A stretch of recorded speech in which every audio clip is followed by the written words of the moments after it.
Hi, I'm Mel Pickup, Chief Executive of Bradford Teaching Hospitals, and welcome to the weekly news roundup from across the Trust. This week we focus on Skin Cancer Awareness Month and give you some tips to stay safe in the sun. Also, we look at the state-of-the-art procedure which is helping patients with a life-threatening condition. And we'll look at our new nursing and midwifery strategy that's designed to improve patient care and strengthen our workforce.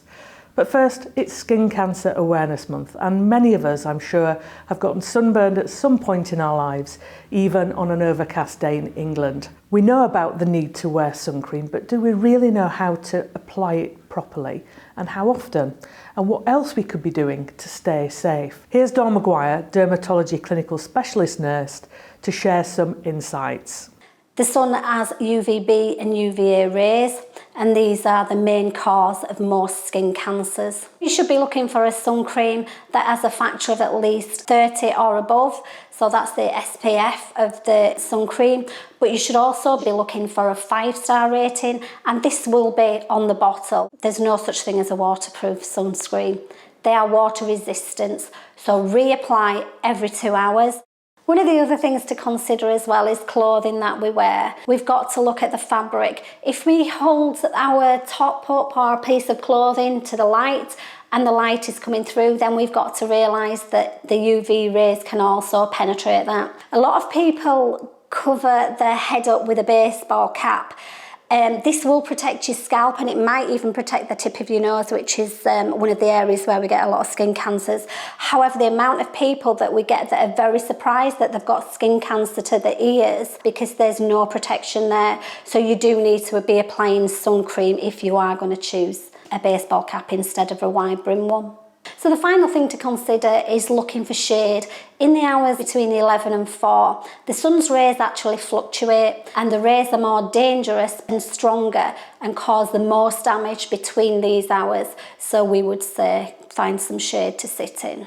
Thanks, Dawn. That was a real eye-opener for me, and I hope you found it useful too. Now, we are a specialist centre for vascular surgery here at Bradford Royal Infirmary, and this week we've been training radiology registrars from across the region on new technology which revolutionises vascular surgery. Instead of opening the chest for surgery, which requires a 10-day hospital stay, this new procedure has a much quicker turnaround for the patient and is a lot less stressful on the body. Here's Jonathan Barber, consultant radiologist, to tell us all about it. Today is a really exciting day. We're partnering with Medtronic UK to run a training event for registrars in vascular interventional radiology, vascular surgery, and some of our vascular interventional radiology nurses, to give them an opportunity to do some hands-on but simulated training. So when we talk about EVA, endovascular aneurysm repair, we're treating the main artery in the abdomen, so it's the bit below the heart and above the pelvis. The biggest challenge in this procedure is often the number of steps that it takes to deploy one of these grafts. It's quite complex, and it's difficult to teach and train that in an operating theatre environment in a real life case. So this gives us an opportunity to form that training. So they're learning from industry, but they're also learning from experienced clinicians about how to get the best possible outcomes for patients for the future. Thanks, Jonathan. That's great news for patients and also for the Trust as a leader in helping to roll this out. Now it's time to find out what else is making the headlines across our hospitals. We spend a lot of time at work, and it's important that when you're in work you feel happy, you feel able to develop and to thrive and do your very best. By staff becoming members of different networks, they can help have their voice heard for how they can improve the staff experience within the Trust.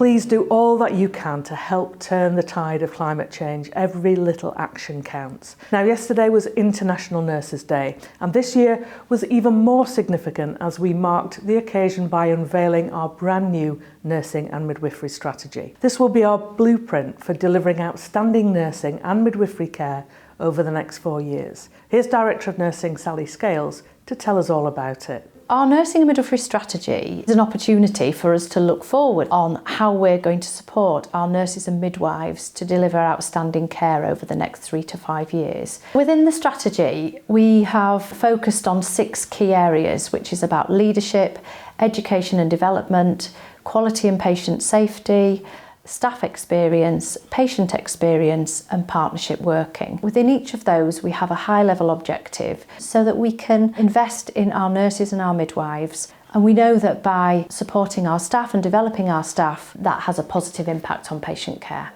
Well, that's about it for another week. Don't forget, you can follow us on Twitter, Facebook and LinkedIn. Until next week, take care and bye-bye for now.